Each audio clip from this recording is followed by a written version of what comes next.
네, 안녕하세요. 네, 시험이 진짜 얼마 안 남았습니다. 근데 이제 저도 이제 교과서를 좀 이제 종강을 해야 되는 상황이라서, 뭐, 지금 시험이 5일 남았나? 예, 5일도 안 남았죠. 3일? 예, 3일 정도 남았네. 뭐, 이 보시는 분이 있을지는 모르겠어요. 간단하게 뭐 보면 도움이 될 것 같고 해서 하긴 하는데, 예, 요번에 종강입니다. 제가 이제 두 개를 찍든가 아니면 두 개를 합해서 찍든가 해가지고 79강, 80강까지 해가지고 그냥 깔끔하게 교과서가 끝이 없어요. 보면 예, 봤던 건데 이제 또 다른 내용이 있으니까 계속 조금씩 중복이 되면서 약간씩 차이가 있습니다. 그러니까 뭐 끝이 없어요. 그래서 여기서 마무리를 하려고 합니다. 그리고 이거 끝나고 용어사전 이제 좀 마무리 해야 될 것 같아요. 용어사전 마무리하고, 서양미술사전 그 용어사전 마무리하고, 그 다음에 그 역대 연대순으로 한번 기출을 쭉 한번 보려고 해요. 연대순으로. 제가 수업을 할 때는 영역별로 수업을 하는데, 이 연대별로 하면은 여러분들이 이제 간혹 가다가 이제 좀 모르는 부분이 있다 그러면은 찾아보기도 쉽고 그렇죠? 이 사전도 하는 이유가 여러분들이 이제 모르는 영역이 있으면은 제 유튜브 그 채널에 들어가서 검색을 하면 거기가 나와요. 그래서 좀 활용도가 높지 않나 싶습니다. 그래서 그런 걸 위주로 좀 물론 흥미로운 내용을 위주로 한다면야 뭐 여러분들도 많이 보고 하는 걸로 이제 저도 좋을 텐데 딱히 도움이 되지 않습니다. 여러분들이 이제 공부하다가 좀 필요한 부분을 찾아보기 쉽게 영상으로 접근하는 것이죠. 그래서 교과서도 마찬가지예요. 그래서 제가 키워드를 다 적는 이유가 뭐냐면 태그를 적어 놓으면 여러분들이 이제 찾아보면 거기에 관련된 게 이제 쫙 떠요. 그래서 교과서에 있는 내용이 굉장히 충실히 잘 만들어진 거라서 보시면 도움이 되죠. 한번 볼까요? 진짜 시험이 얼마 안 남으니까 저도 지금 수업 이제 종강하고 제 김장을 하고 왔습니다. 김장을 하는데 또 뭐 이렇게 질문이 많이 올라오긴 했어도 지금 급한 시기라서 고춧가루가 잔뜩 묻은 틈나는 대로 질문에 해답을 질문에 이제 답을 해드렸었고 그래서 이제 김장이 끝나고 집에 오니까 좀 늦은 시간이었습니다. 그래서 오늘 아침에 조금 많이 좀 피곤했고 오늘 저녁에도 좀 피곤하더라고요. 근데 이거 종강을 해야 되니까 좀 일찍 와서 운동도 좀 하고 해야 될 것 같아요. 첫 번째 누가 나오냐면은 김복진이 나옵니다. 우리가 이제 수업할 때 항상 얘기를 했었는데 김복진 같은 경우는 많이 뭐가 우리가 이제 또 어떤 특이사항이 있었던 작가라고 본다면 딱 그거죠. 이제 최초의 일본 유학을 가서 조각계의 시작을 제시했다. 그래서 사실주의 조각으로 알려진 사람입니다. 우선 본문 내용을 좀 볼게요. 자, 김복진은 1919년에 19년 하면 이제 바우하우스가 등장했을 때 시기네요. 그래서 일본 동경미술학교 조각과에 입학을 해서 처음으로 서구적인 방법의 조각을 배워서 우리나라의 서양 사실주의 조각 기법을 도입한 사람이다. 뭐 이 정도가 좀 특이점이 되겠고요. 하지만 일제 강점기 조선 공당원으로 옥중 생활을 한 그는 성리산 법주사의 미륵대부를 미완성으로 남긴 채 1940년 미술 전람회 출품작인 이 작품을 마지막으로 요절을 합니다. 그래서 짧은 머리에 반바지를 입고 상체를 드러낸 이 작품의 인물은 30년 베를린 올림픽의 마라톤으로 우승한 송기정 선수의 신체적 특성과 유사점이 많아요. 그래서 민족주의자였던 작가의 성향을 볼 때 송기정 선수의 이미지가 민족의식을 고취시키는 역할로 충분하게 제작하는 배경이 되었을 가능성이 상당히 높다. 그래서 이렇게 우리가 알고 있으면 되겠죠. 그래서 그가 추구했던 이런 작품들의 특성은 향토성과 민족성을 구현하는 것이 중심인데 물론 이 사람이 나중에 이런 작품도 하지만 대부분 불상을 많이 만들어요. 불상을 만들어서 조각가 대부분들이 사실은 이제 기념비 조각을 많이 하죠. 이제 오다를 따오면 그거에 대해서 돈을 받고 이제 작품을 해주는데 이제 아무래도 이제 작가다 보니까 일정한 수입이 없으니까 그런 작업을 하는 건 당연한 거예요. 아쉽게도 오랜 보관이 쉽지 않은 소코로 제작됐습니다. 자, 소코로 제작됐기 때문에 지금은 망치되어 한 장의 흑백 사진으로 전할 뿐이다. 자, 근데 추경산수 병관식이 나오네요. 병관식은 시험 문제 나왔긴 한데, 자, 선면화라고 하죠. 요거 이제 부채에다 그린 걸 선면화라고 하는데 고즈넉한 우리나라 시골 마을의 가을 풍경을 담은 작품으로 강가의 마을 어귀에 지팡이를 짚은 인물들이 경쾌하게 걷고 있어요. 그래서 잎이 앙상한 나무들과 갈색으로 물든 언덕의 바위들이 있고 그 뒤로 집들이 펼쳐집니다. 요런 그러니까 요 보시면은 이제 어귀에 지팡이를 짚고 인물들이 있고 그 다음에 앙상한 나무 갈색으로 물든 언덕의 바위들이 있고 그 뒤로 집들이 펼쳐진다. 이게 이제 진경산수의 의미죠. 요 내용은 진경산수의 의미라고 보시면 돼요. 그리고 멀리 산 봉우리가 펼쳐진 그러니까 이게 진경산수다라는 게 아닙니다. 이거 오해할 수 있겠다. 진경산수의 그 뭐라고 해야 되지? 진경산수를 계승하고 있다라고 보고 이 사람의 작품은 명칭은 뭐다? 사경산수다.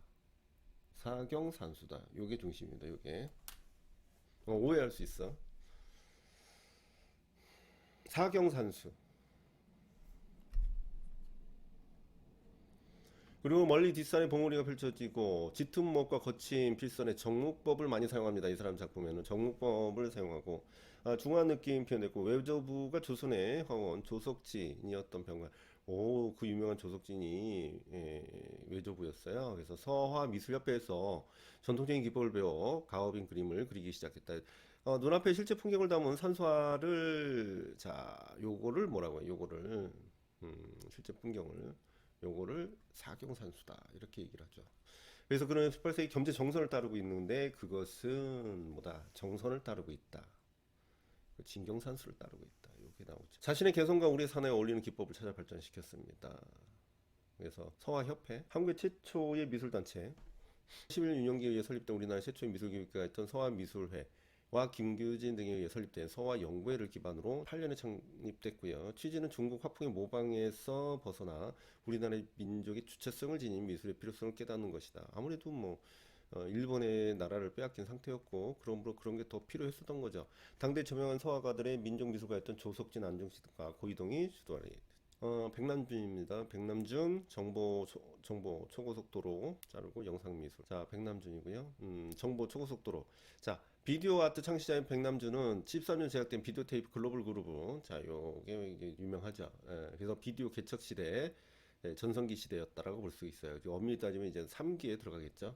그래서 플럭서스 시대, 퍼포먼스 시대, 그다음에 비디오 비디오 전성기 시대라고 볼 수가 있죠. 그때 글로벌 그루브가 됩니다.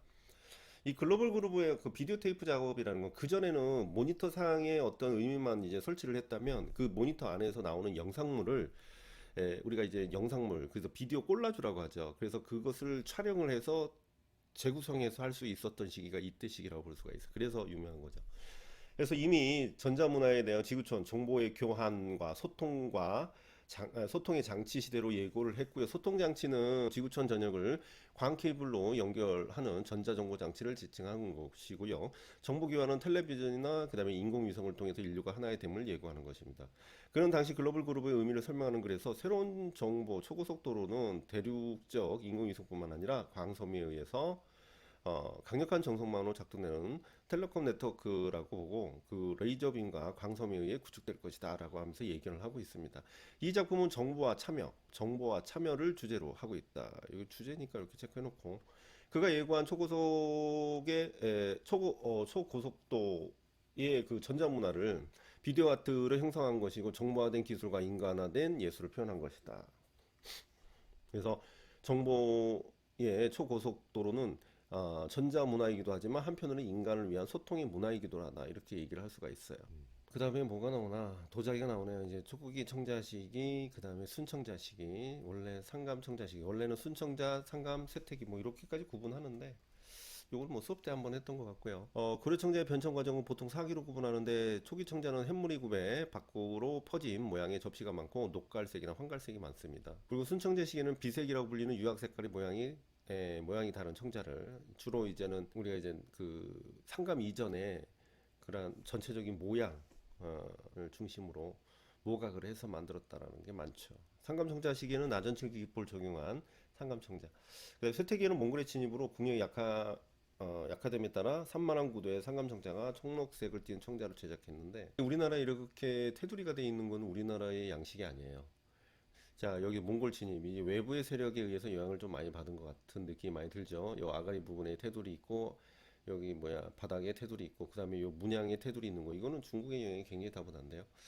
어쨌든 중요한 건 그게 아니다. 그래서 우리가 여기서는 녹갈색이나 황갈색, 요 황갈색이 맞네요. 이 순청자 시기가 우리가 보통 전형적인 청자의 비색을 얘기하는데 이 청자 유약이 굉장히 두껍게 발라집니다. 근데 여기서는 두껍게 발라지면 안 돼요. 여기서는 상감이 돋보여야 되기 때문에 얇게 바르기 시작합니다. 그럼 여기에 없었던 게 여기에 생기는 게 뭐냐면 빅렬이 생겨요. 얇게 했기 때문에 약간 금이 세세하게 금이 가 있는 게 느껴집니다. 예. 그리고 이때는 되게 조금 조잡스러워졌다라고 한 산만해졌다는데 더 멋있어. 이게 더 좋아. 어쨌든 요 도판 너무 신경 쓰지 마세요. 좀 느낌이 좀 그러네. 교과서도 좀 틀린 게 있으니까 어쨌든 제가 우선 요거는 뭐 검증하기 전에 있는 거 우선 여기다가 이제 내용면으로 검증을 좀 하면 했지 요거 도파는 글쎄요. 어쨌든 요거 보시면 되고 신석기 빗살무늬 철기 검은간 토기 그다음에 요거는 어떻게 만드는 거예요? 이거 시커멓네요. 요 시커먼 거는요. 젤을 발라가지고 구우면 이렇게 시커매지고요. 고구려 그다음에 삼국시대 여기 용도가 뭐냐 이게 자, 삼국시대 가야, 그 다음에 통일신라. 우리나라 도자사, 우리나라의 기원전 8천년보다 토기가 최초로 생산됐는데 중국 동아시아 지역에 만들어진 채색된 토기와는 달리 빗살무늬를 새겨놓은 토기가 만들어졌습니다. 되게 기초적인 토기죠. 그래서 점차 채색 토기로 발전해 나거나 문양이 다채로워졌는데 고려 시대에는 국가기관인 사홍원에서 제일천하의 비색청자를 제작했습니다. 이게 국가에서 관리를 하니까 아무래도 가장 디테일이 높겠죠. 그다음에 조선시대 경기도 광주 본원을 설치해서 왕실에서 사용하는 도자기를 제작했는데 조선 후기에 정부의 관리하에 도자기 맡은 관요가 폐쇄되면서 민간에서 도자기를 만드는 민요가 번성합니다. 민요가 번성하면서 어떻게 돼요? 분청사기의 어떤 영역이 넓어지기 시작을 하죠. 에고 불상이 수인이 나오는데 이건 다 아는 거잖아요. 그죠? 우리가 삼국시대의 초기 양식은 다 선정인입니다. 그죠? 자 봅시다 뭐 납석제 불자상 부여 군수리 절터에서 목탑이 있었던 자리에 출토된 불상인데 6세기 후반에 어쨌든 후반이든 어쨌든 6세기입니다. 납석에 제작된 이 불상은 자세, 표정, 조각 기본 모두 부드럽고 온화한 백제인의 정서를 보이고 그 다음에 미소를 머금 편한 얼굴에 오른쪽에 살짝 기울인 고개에서 인간적인 친감이 느껴진다. 좌대에 덮은 옷자락은 부드럽게 포전하고 우아함이 느껴지는데 옷자락에 의해 앞뒤를 가려진 상현자라고 하죠. 근데 이거는 상현자인데 초창기는 다 상현자로 했어요. 이런 식으로 다 옷자락이 덮고 있어요. 수인은 선정인이고요. 선정인은 양손을 펴서 위아래를 포개고 엄지손가락 끝을 맞댄 모습인데 부처가 수행할 때 선정에 들어있음을 장려한다. 수행할 때. 자, 요거는 좌상에서 그렇고 이건 입상에서는 주로 통인을 하죠. 그래서 연간 7년명 금동입상.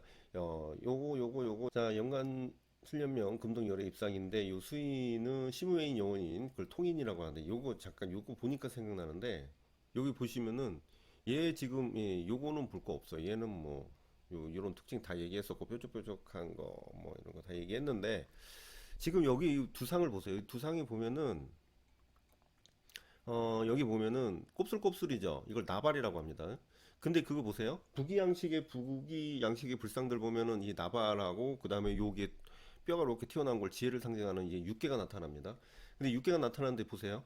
얘는 삼국시대 초창기 모델입니다. 초창기 모델인데 이 삼국시대에서 보시면 지역별로 차이가 있다는 것을 보여주고 있어요. 그러니까 삼국시대는 대부분 나발이 아니라 소발이에요. 그러니까 무슨 말이냐면 민문이라는 거죠. 우리가 민머리 시험 볼 때 민머리라고 쓰면 안 되고 소발이라고 써야 돼요. 키워드가.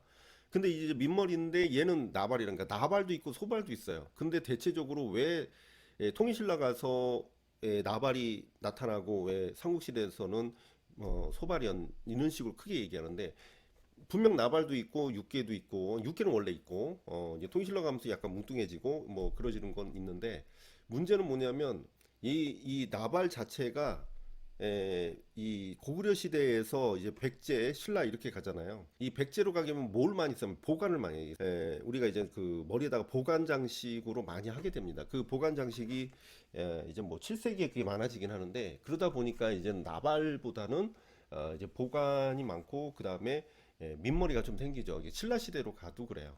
그래서 민머리가 소발이 많아집니다. 근데 얘는 이제 곱슬곱슬하니까 이제 나발이고 이제 조선 시대로 가면 이제 이것도 이제 파마 곱슬머리인데 이제 곱슬머리를 이렇게 늘어뜨린 거 이제 빠래. 그거는 이제는 이제 보관을 크게 쓰고 나서 거기 좀 머리가 내려온 거, 이런 것을 이제 얘기할 수 있고, 요거 보니까 생각나서 시무인 부처가 중생의 두려움을 없애고요, 위안을 준다. 그래서 영원히는 부처가 중생을 원하는 것이 이루어지도록 도와준다. 연대를 할 수 있는 가장 오래된 불상이고, 자 광배 뒷면에 예, 47자의 명문이 새겨져 있어요. 고구려에서 만든 것임을 알 수 있고 이 불상의 대자 부처 광배가 한 몸으로 주제되어 있습니다.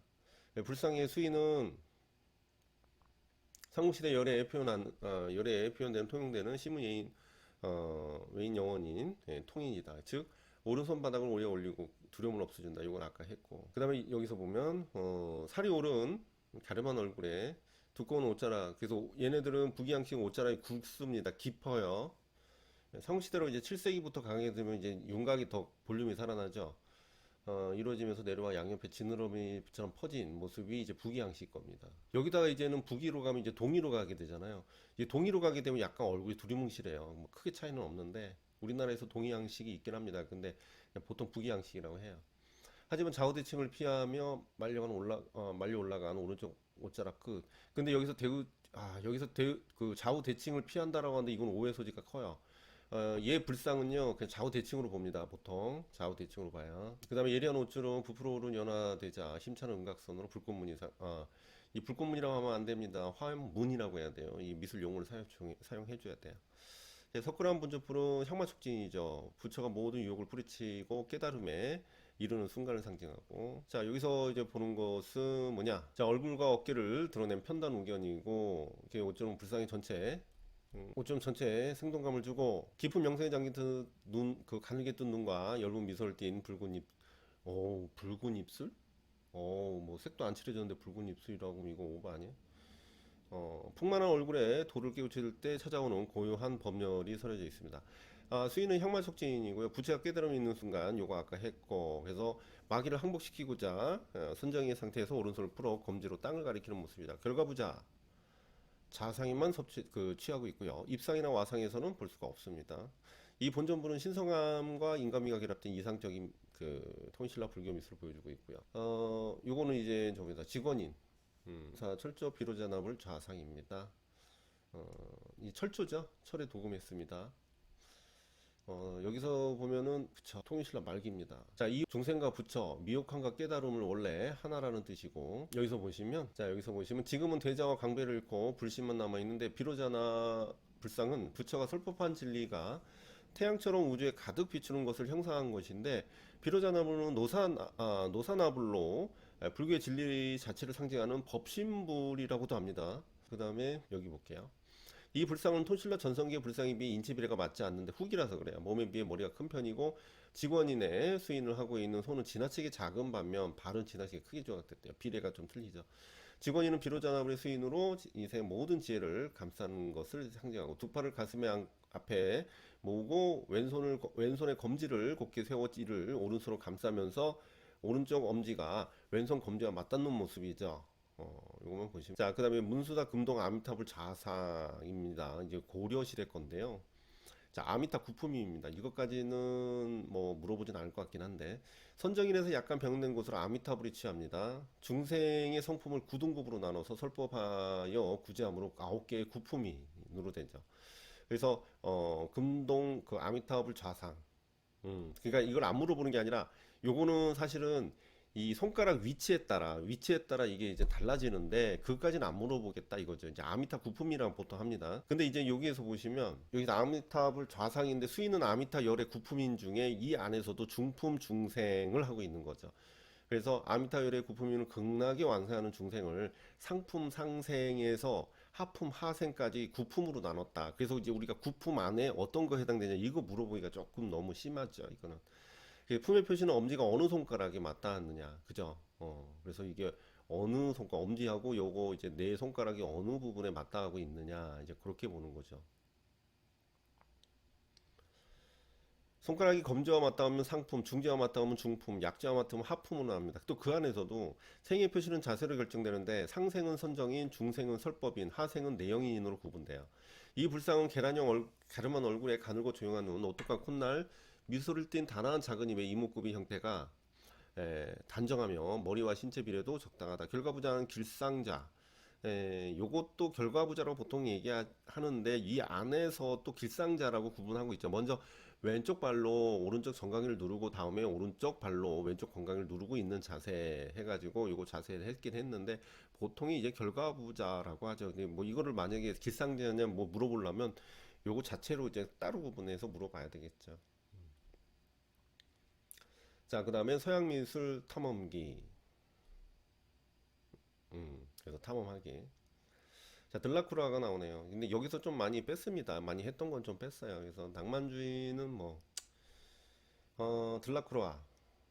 보를레르가 고대 현대를 통틀어 가장 독창적인 화가라고 그 극찬할 만큼 들라크루아는 명실공히 낭만주의를 대표하는 작가고요. 들라크루아 사후에 그의 영향을 받지 않은 19세기에서 20세기 초 화가들이 거의 없다 할 정도로 마네, 세잔, 피카소 많은 화가들한테 영향을 줬다. 특히 그의 어떤 부분, 표현적인 분놀림, 그다음에 색채의 과학적인 효과에 대한 연구는 인상주의, 이국적인 취미는 상징주의 이렇게 영향을 주게 됩니다. 이국적인 취미가 굉장히 크죠.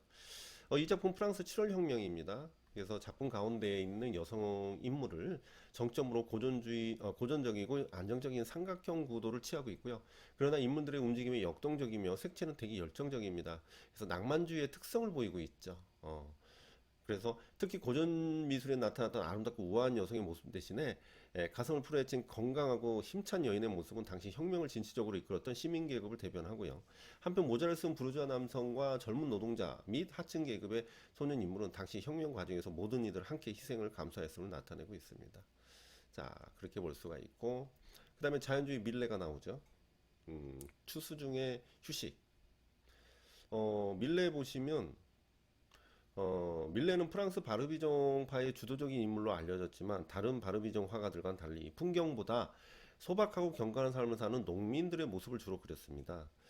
사실주의 또는 자연주의 화가라고 불리는데 여기서 사실주의로도 가끔 얘기를 하는데 우리는 자연주의로 보고 있어요. 특히 극적인 장면을 연출하거나 감정을 분출하지 않고, 그러니까 극적인 장면을 연출하는 것은 노동의 모습을 중심으로 극적인 장면을 표현합니다.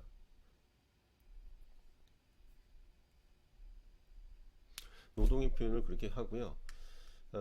농민들에게 존엄을 부여했다. 좋죠. 그러니까 감정을 분출하지 않았다는 거. 이게 이제 사실주의랑 좀 멀다는 겁니다. 그렇죠. 그의 그림 속의 황혼역의 따뜻한 황금빛은 고달픈 일상 장면을 신성하고 영원한 것으로 받아들이도록 하는 요소이고, 그죠? 마네가 나오네요. 자, 마네는 피리 부는 소년, 19세기 후반 프랑스 화가 판화가이기도 하고 진부한 전통을 거부하고 우선 전통을 거부합니다. 기본적으로 19세기 후반에 에, 파리, 피리라네. 파리 부르주아들의 위선을 꼬집어 도발적인 작품으로 살롱에서 평론가들의 비난을 받았다. 이게 부르주아들의 위선을 꼬집어. 이거는 잘못 알면 안 될 것 같아요. 그러니까 얘네들은 부르주아를 긍정적으로 보고 있습니다. 뭐냐면 이 부르주아들의 개념보다는 이 사람은 이 개념은 아카데미의 그 위선을 꼬집었다 이렇게 말해야 돼요. 아카데미. 요거는 아카데미라고 이해하세요. 아카데미. 아카데미 비판으로 봐야 됩니다. 모네 르누아르와 같이 아카데미를 거의 나오네요. 거부하는 주의 화가들 결집해서 1870년 인상주의가 탄생합니다. 신화나 교훈이 아닌 동시대의 현대적 해석. 자, 여기서 신화나 교훈이 아닌 동시대 현대적 해석이 자유스러운 스케치 같은 알라프리마 나온다. 알라프리마. 자, 요거는 잘 무슨 뜻이냐면 이 알라프리마는 벨라스케스부터 시작. 그러니까 우리가 이제 바로크에서 벨라스케스의 특성이 인상주의에 영향을 준 거예요. 그러니까 이게 무슨 뜻이냐면 할스 같은 사람이 알라프리마라고 우리가 기억을 하고 있는데 이 알라프리마가 분절된 붓질이라고 보는 겁니다. 그래서 요거는 다르게 얘기하면요, 분절된 붓질이라고 말하는 인상주의의 특징의 붓질을 얘기하는 거예요. 그죠? 그걸 이해하시면 되고요. 그래서 색을 면을 나눠서 칠했다는 겁니다. 이렇게 휙휙 이렇게 빠르게 이 주제적인 면에서 벗어났다라고 봐야 돼요. 이것도 주제적인 면에서 벗어났고요. 그런 부분에 있어서 우리가 이제는 기존 양식에서 저 이제 벗어난 특징으로 볼 수가 있습니다. 계속 뭐 이렇게 질문이 계속 오나 보네요. 질문을 최대한 좀 빨리 해줘야 되는데 우선 이건 찍던 건 마저 찍어야지. 자, 그래서 알라프리마라고 합니다. 이게 이제는 벨라스케스한테 영향을 이제 받은 겁니다. 그죠? 우리 필덕스 수업 때 했었어요. 자, 피리 부는 소년의 모델은 마네의 친구인 루저슨 사령관이 데려왔던 그 황제 친위대 고계단의 일원이었던 페피니에르라는 이름의 피리 부는 소년인데 불구스러운 흰색 배경에 경찰 모자를 쓰고 붉은 바지를 입고 서 있는 이 작가는 작은 키의 소년을 그린 작품입니다. 마네는 손과 발 부분을 빼고 그림자가 전혀 없는 평면으로 그렸어요. 그림자가 전혀 없는 평면으로 그렸습니다. 인물의 실제감을 표출시켰습니다. 인물의 시켰다는 것은 윤곽선을 강조했다는 얘기예요. 그죠? 그래서 종이를 바른 것처럼 단순한 배경은 실제감을 강조하는 효과를 준다. 자, 이렇게 하면 안 되고요. 종이를 바른 것처럼 단순한 배경이라는데 이 배경에다가 제외시키고 어떻게 윤곽선을 강조했다고 보는 거죠. 그죠? 그래서 많은 일본 판화가인 가타가와 우타마로처럼 검은 뭐 이름까지 이렇게 파노가 이름까지 할 필요 있어 이거?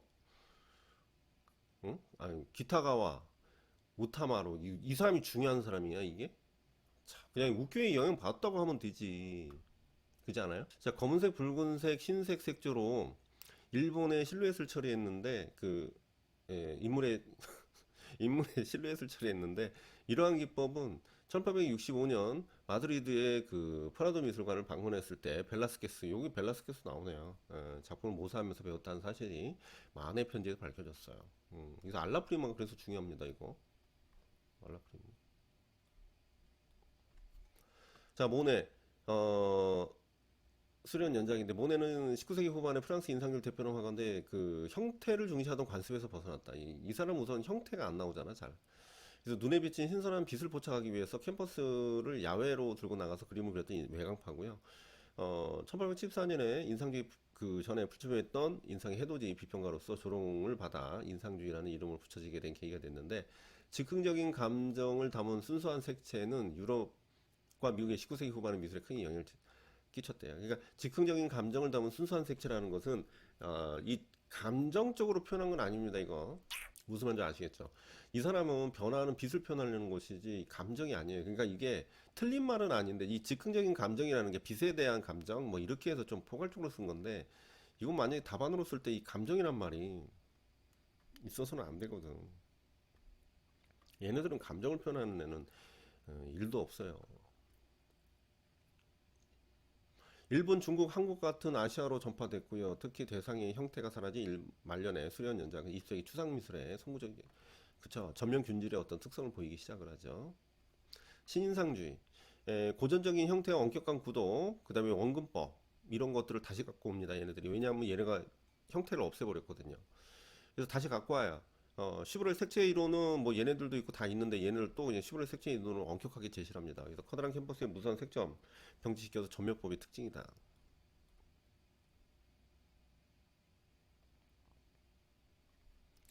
자, 모네 전시를 관람한 후에 화가가 되고자 하는 결심이 굳혔는데 초기에 야외에서 풍경을 그렸는데 이때 피사로, 세라를 만났죠. 그래서 피사로와 세라를 만났죠. 두 사람의 초청으로 1884년에 제1회 앙대팡당전에 참가했고 1886년에 여덟 번째이자 마지막이 된 인상주의 전시회에 세라와 함께 작품을 출품했습니다.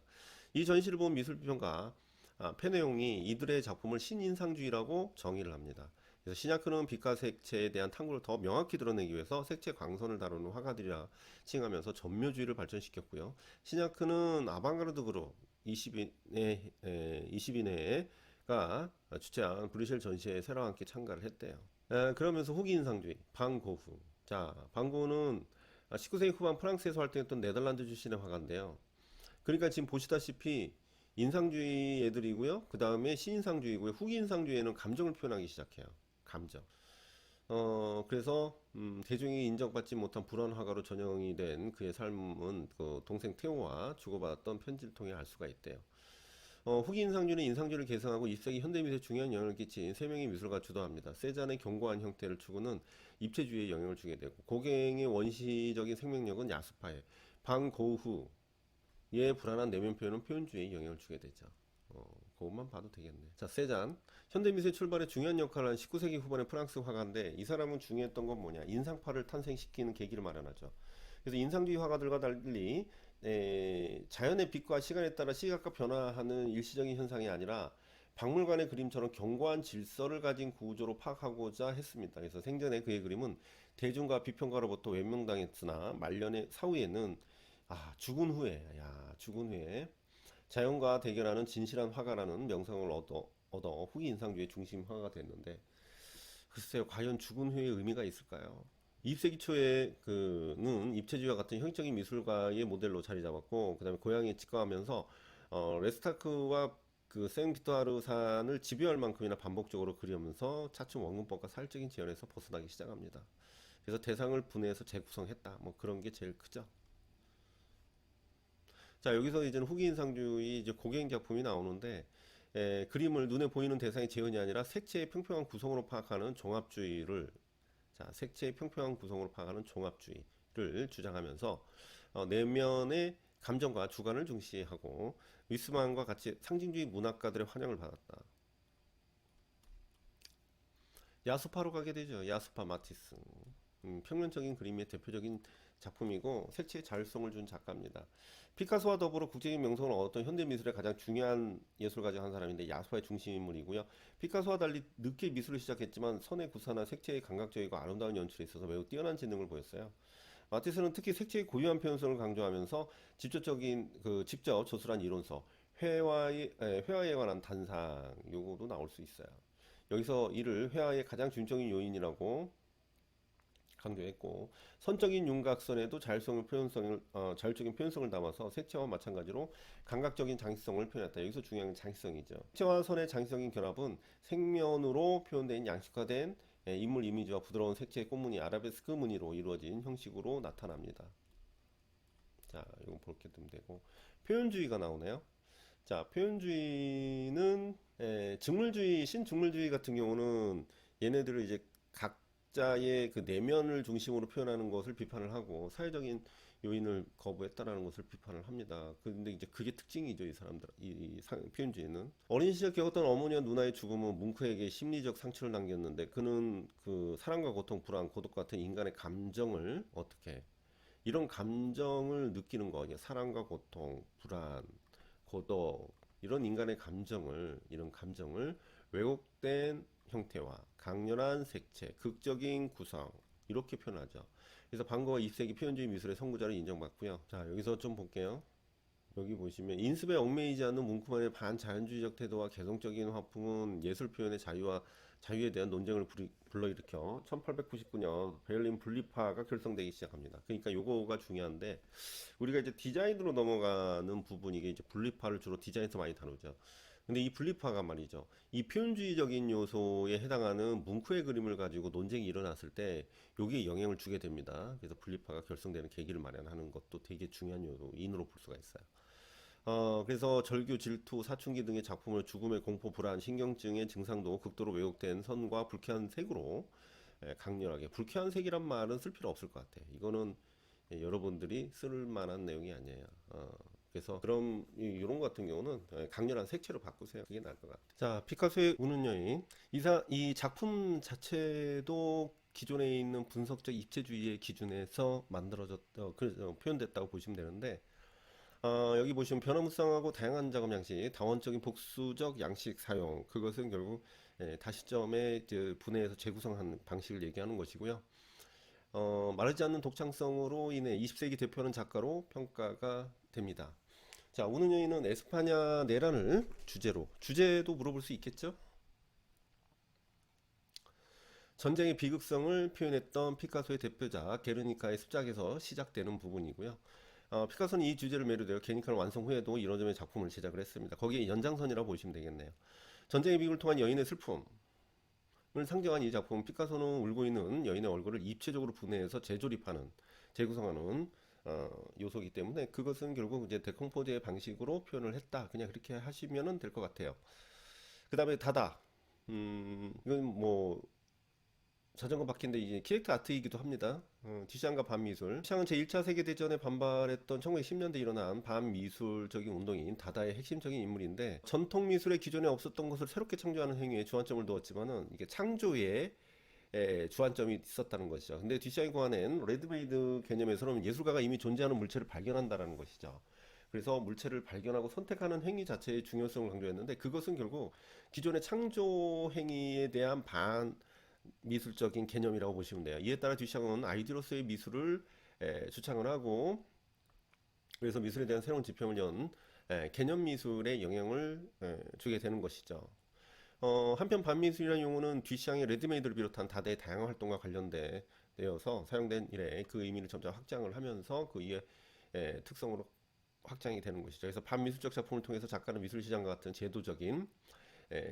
제도나 작가의 개인적인 표현, 그 다음에 작가의 손재주, 원본성 등에 대한 소위 전통적인 미술에 대한 특징을 전복시키려는 것이다. 그래서 원본성에 대한 부분도 사실은 그렇죠. 거기에 대해서 비판을 하게 되는 것이죠. 또한 고급 예술이라는 미명하에 일상의 삶과 유리된 미술이라든가 미술을 그런 식으로만 바라보는 편견 모두 공격해서 삶과 미술에 대한 경계도 허물고자 한 것도 역시나 의미가 있죠.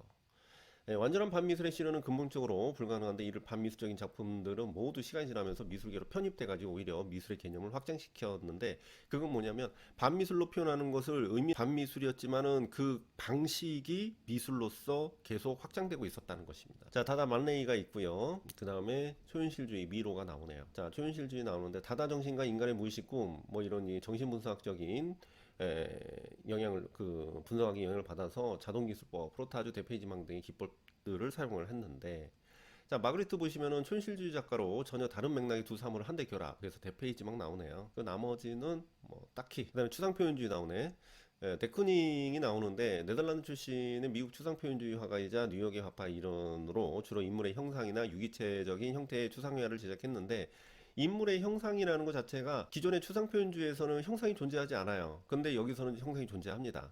그래서 데쿠닝은 70년대까지 활발히 작품 활동을 했으나 50년대 작품이 대체로 가장 뛰어나다고 평가를 받고 있습니다. 그래서 에너지 넘치는 화풍은 회화의 자율성과 액션 페인팅. 자, 요게 이제 액션 페인팅의 개념으로 접근을 하게 되는 것이죠.